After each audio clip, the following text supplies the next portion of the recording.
Sir, operation tiger बद्दल खूप चर्चा सुरू झाली आहे. एक खासदार तुम्हाला मिळत नाही म्हणून ऑपरेशन टायगर अयशस्वी झालं अशी चर्चा आहे. मुळामध्ये आम्ही कोणतंही ऑपरेशन टायगर करत नाहीत. आम्हाला त्याची आवश्यकताही नाही. परंतु उबाठातले काही लोक फुटणार आहे हे निश्चित झाल्यामुळं या ऑपरेशन टायगरची चर्चा होते. उबाठामध्ये राहायचं की नाही, कोणत्या पक्षात जायचं यासाठी संभ्रम त्या असलेल्या खासदारामध्ये किंवा आमदारामध्ये आहे. परंतु आमच्या खासदाराला कोणीतरी पळवून घेऊन जात आहेत, आमच्या खासदाराला कोणीतरी विकत घेत आहेत, असा सगळा बनाव हा उबाठाकून केला जातो. म्हणून आम्ही जाणून बुजून त्यांच्या संपर्कात आहोत किंवा संपर्क करतोय असं कोणतंही चित्र आमच्या समोर नाहीये आणि आम्ही त्या ऑपरेशन टायगर करतही नाही. परंतु ज्यांना यायचं असेल तर त्यांना आम्ही नाही सुद्धा म्हणणार नाही. काही दिवसामध्ये याचा परिणाम त्यांना पाहायला मिळेल. उबाठाचे प्रवक्ते हे काँग्रेसचे प्रवक्ते असं सारखं बोलायला लागलेले आहेत. म्हणून आता या पक्षाचं भवितव्य निश्चित काय आहे हे त्या ठिकाणी असलेल्या लोकप्रतिनिधीला सुद्धा समजत नाही. म्हणून ते जर त्यांचा काही निर्णय घेत असेल तर त्याला त्याची जबाबदारी ही आमची नाही. ऑपरेशन टायगर जर करायचं असेल तर एकनाथ शिंदे साहेब कधीही ते निर्णय घेऊ शकतात. परंतु आता ही आमची मानसिकता नाहीये. काही लोक आहेत संपर्कात ज्यांना तुमच्याकडे यायची आहेत, अनेक जण संपर्कात आहेत, अनेक लोक बोलतात पण आहेत. परंतु आता काय निर्णय घ्यायचा आहे हे एकनाथ शिंदे साहेब ठरवतील.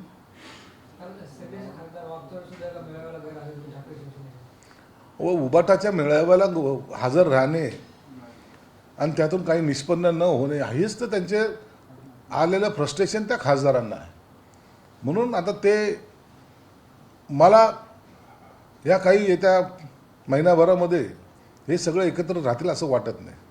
आता मुंबईत रिक्षा आणि टॅक्सी चालकांना मराठी बोलणं अनिवार्य केले. 1 जून ते 15 ऑगस्ट दरम्यान संवाद प्रशिक्षण होणार आहे आणि प्रमाणपत्र नसलं तर आर्थिक कारवाई करणार असं सरनाईक म्हणाले. हे बघा, मुंबईमध्ये आपल्याला रिक्षा किंवा टॅक्सी चालवायची असेल तर खरा मुंबईकर जो मराठी माणूस आहे त्याच्याबरोबर तुमचा मराठीमध्ये संवाद असला पाहिजे. त्यासाठी स्वतः प्रताप सरनाईक ज्या खात्याचे मंत्री आहेत त्यांनी काही कालावधी यासाठी दिला होता की ठीक आहे, काही लोकांना मराठी जरी येत नसलं तर त्यांनी ते शिकून घेतलं पाहिजे. आपल्याला मुंबईत राहायचं आहे, आपल्याला पोट इथं भरायचं आहे, मग ती मातृभाषा ही आपल्याला आली पाहिजे. तुम्ही कर्नाटकामध्ये जा, सगळं कर्नाटकी बोर्ड आहेत, कर्नाटकी भाषा किती तर बोलल्या जाते, नसता त्यांना त्रास दिला जातो. तुम्ही पश्चिम बंगालला पहा, अनेक राज्य असे आहेत ज्या राज्यामध्ये त्या त्या राज्याची भाषा बोलली जाते. म्हणून आम्ही मुंबईमध्ये का नाही हा प्रश्न सर्व मराठी माणसाला पडलेला आहे. म्हणून त्यासाठी मग क्लासेससुद्धा आम्ही चालू केलेले आहेत. आणि आता जर ते एवढं करून जर ते ऐकत नसतील तर ती मुजोरी समजलं जाईल, मग त्याच्यावर कारवाई केली जाईल. अमेरिकेमध्ये अभिजित दिपके आणि मोदी यांची भेट झाली असं संजय राऊत म्हणतात. असं म्हणाले की अभिजित दिपके आणि पंतप्रधान नरेंद्र मोदी यांची अमेरिकेची मीटिंग झाली, त्याचे फोटो एकाने मला पाठवले आहेत. त्यांच्यानंतर दिपके भारतात आला अशी माहिती काही लोकांनी सांगितली. मी हे आरोप करत नाही, मला माहिती लोकांनी पोहोचवली आहे ते मी सांगत आहे. संजय राऊतला काय स्वप्न पडतात, तो स्वप्न सकाळी काहीतरी बडबडत असतो. असं काही असेल, त्याच्याकडे फोटो पाठवले असेल तर तो एवढा मोठा डेअरिंगबाज प्रवक्ता आहे, त्यांचे फोटो मीडियासमोर टाका ना. उगाच काहीतरी आरोप प्रत्यारोप करायचं आणि काहीतरी सनसनाटी निर्माण करायची हे संजय राऊतचं धोरण आहे. म्हणून हे सगळे आरोप बिनबुडाच्या आरोपाला कोणी महत्त्व देत नाही. कसलीच भेट झाली, काय झाली ते त्याने पुरावे सादर केले पाहिजे ना. हवेत गोळा मारणं हा संजय राऊतचा मुळात धंदा आहे. कोणतंही त्याचे आतापर्यंत केलेले जे काही विधान आहेत ते कधी सत्यात उतरलेले नाहीत. पण खोटं बोल पण रेटून बोल हा संजय राऊतचा स्वभाव आहे. शेतकऱ्यांचे प्रश्न आणि कर्जमाफीवरून रोहित पवार अन्नत्याग आंदोलन करण्यात पंढरपूरला बाहेर टाकले. मात्र पोलिसांनी परवानगी नाकारली. रोहित पवार आंदोलनावर थांबले. रोहित पवारांनी जे काही लोकशाही मार्गाने आंदोलन करायचं ते करावं, त्याला कुणाचा विरोध असण्याचं कारण नाही. शेतकऱ्यासंदर्भामध्ये सरकारसुद्धा आपल्या पद्धतीने जे चांगले निर्णय घ्यायचे ते घेत आहे, म्हणून त्या आंदोलनाला विरोध असण्याचं आमचं काही कारण नाही आहे. फक्त या आंदोलनाला जो तो काही राजकीय वळण देतोय आणि राजकीय बेनिफिट आपली पोळी भाजून घेण्याचा जो प्रकार म्हणतायत तो रोहित पवार करता हे सगळ्याला माहिती आहे. म्हणून त्याला आम्ही विरोध करण्याचं किंवा काय करायचं हा आमचा हेतू नाही. पोलिसांनी योग्य तो निर्णय त्या ठिकाणी घ्यावा. नाशिकचा तिढा सुटला आहे, मात्र जळगाववर ते शिवसेनेचे तुमच्या ज्यांनी बंडखोरी केली देशमुख आहे ते लढण्यावर ठाम आहे, ते माघार घेत नाही. नाशिकचा तिढा सुटलाय, तसा जळगावचाही सुटेल. आज किंवा उद्या त्याचाही निर्णय होऊन जाईल. महायुतीमध्ये जे काही लोकांना वाटत होतं की हे यांचं लढाई झाली पाहिजे, त्यांच्या त्या स्वप्नावर आता पाणी फिरलं गेलेलं आहे आणि म्हणून येणाऱ्या विधान परिषदेच्या 17 जागा या महायुतीच्या निवडून येणार आहेत. रुपाली चाकणकर यांचा व्हॉट्सअप स्टेटस चर्चेत आलं, त्यासमोर की माझी झोपडे जाळण्याचे केले काही काळ जे झोपडे अशी आग येथे ज्वलंत नाही असं स्टेटस ठेवलं त्यांनी व्हॉट्सअपला. आता रुपाली चाकणकर असेल किंवा इतर असतील त्यांच्यावर जे काही कारवाई चालू आहेत त्यावर मला वाटतं बोलणं उचित नाही. पोलीस आपल्या पद्धतीने तपास करतायत आणि योग्य तपास झाल्यानंतरच याच्यावर भाष्य करणे योग्य राहील. कृषी मंत्री दत्तात्रय भरणे व्हिडिओ कॉल व्हायरल झाला. मी साधा गरीब माणूस, तुम्ही मोठं माणसं असं जे ते शेतकऱ्यांना बोलताना पाहिलं. आमचे सहकारी मंत्री भरणे यांनी जे काही बोलले तो बोलण्याचा उद्देश त्यांचा असा चुकीचा नव्हता. मी तुमच्यातलाच आहे असं दाखवण्याचा त्याचा प्रयत्न होता, म्हणून त्याला अदरवाईज घेऊ नका. शेतकरी राजाला कोणी हिणवण्याचा किंवा दुखवण्याचा कधीच प्रयत्न करणार नाही आणि कोणी करू पण नाही. ही सगळ्यांची भूमिका आहे. म्हणून भरणे शेतकरीचा आहे आणि असं संवाद एखाद्या वेळेस झाला तर त्याचा भाव करण्याचं काही कारण नाही. वेरूळमध्ये अंतर्गत वादाच्या निवडणुकीनंतर शिक्षकाचा खून झालाय असा आरोप त्यांच्या नातेवाईकांनी केला. शिक्षकांचा मी ते वेरूळची जी घटना झालेली आहे त्यामध्ये एक जण जो आहे तो 307चा आरोपी आहे. पोलीस त्याला पकडायला गेली होती. त्या संदर्भामध्ये मी स्वतः ग्रामीण SP जाधव यांच्याशी बोललेलो आहे. PM त्या जो मृत पावलेला त्याचा PM होत आहे. पोलीस योग्य दिशेने तपास करत आहेत आणि जो कोणी त्याच्यात आरोपी असेल त्याला निश्चित अटक केल्या जाईल. सर, सध्या फूड अँड ड्रग कडून जोरदार कारवाई सुरू आहे. संभाजीनगर जिल्ह्यामध्ये एका महिला अधिकाऱ्यांवर सुद्धा गुटखा माफियाने गाडी घालण्याचा प्रयत्न केला, गोळी मारू असं ते बोलले. तुकाराम मुंढे जेव्हापासून या खात्यामध्ये आले तेव्हापासून त्यांनी जी काही मोहीम चालू केली त्याचं सर्वत्र अभिनंदन करायला पाहिजे. इतक्या मोठ्या प्रमाणावर इतिहासामध्ये अशा धाडी कुठेही पडल्या नव्हत्या. परंतु आता जे गैरव्यवहार करत होते, जे भेसळयुक्त माल विकत होते, जे लोकांच्या आरोग्याशी खेळत होते त्यांच्यावर आता हे धाडसत्र सुरू आहे. म्हणून याचं आम्ही सर्वजण स्वागत करतो आणि त्यांना जे काही प्रोटेक्शन पाहिजे असेल सरकार निश्चित त्या अधिकाऱ्यांना देईल आणि कोणत्याही जर या कारवाईमध्ये कोणी जरी मध्ये आला तर त्याच्यावर सुद्धा कारवाई करण्याचे आदेश हे माननीय मुख्यमंत्र्यांनी दिलेले आहेत.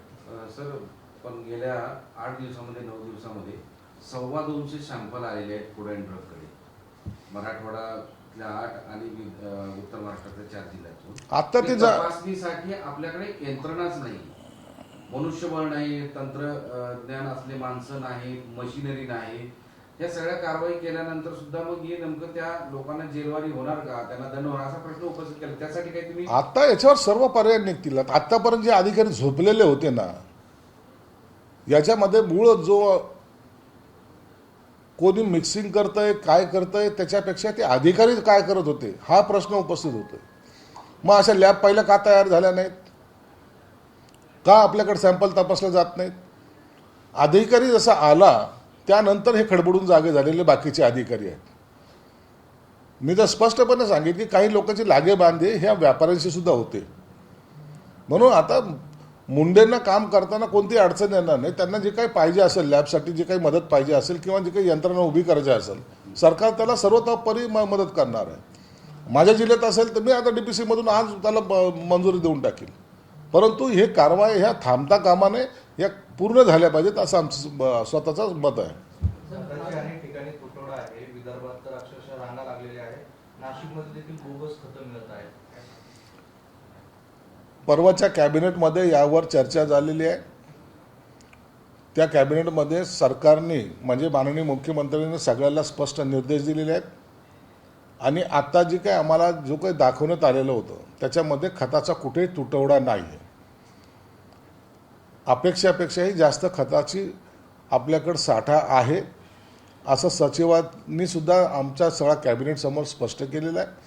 म्हणून तुटवडा कुठं होणार नाही आणि बोगस खत विक्रेते जे आहेत त्यांच्यावर हे कारवाया हे आणखीन जलद गतीने केले जाईल ही सरकारची भूमिका आहे. सर, नाशिकमध्ये गोकुळ गीतेंद्र कॉलनी जे आहे ते थंड होणार आहे सूत्राची माहिती आहे. जळगावमध्ये रेशमाबाई मिळणार फार्म झालं ना त्यांचं.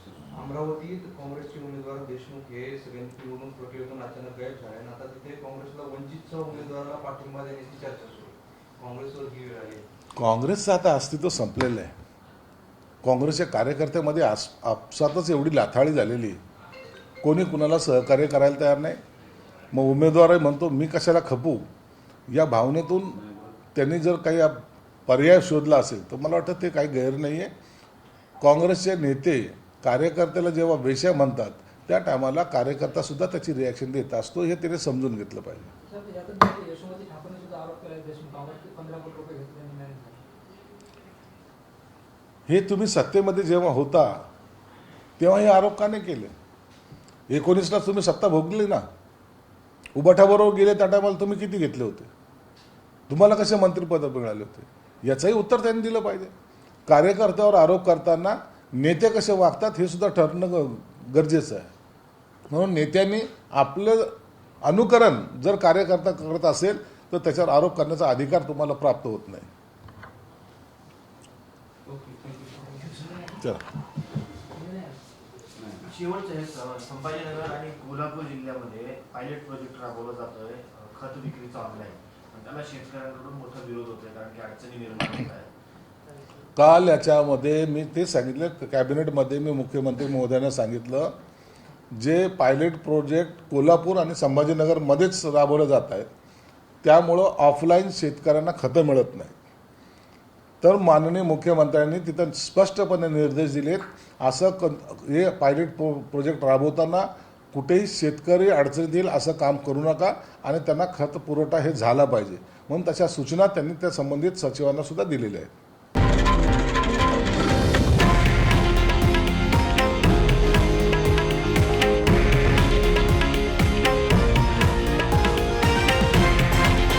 हे आहे देशातील नंबर 1 न्यूज नेटवर्क आणि आपण पाहत आहात TV9 मराठी, एकमेव.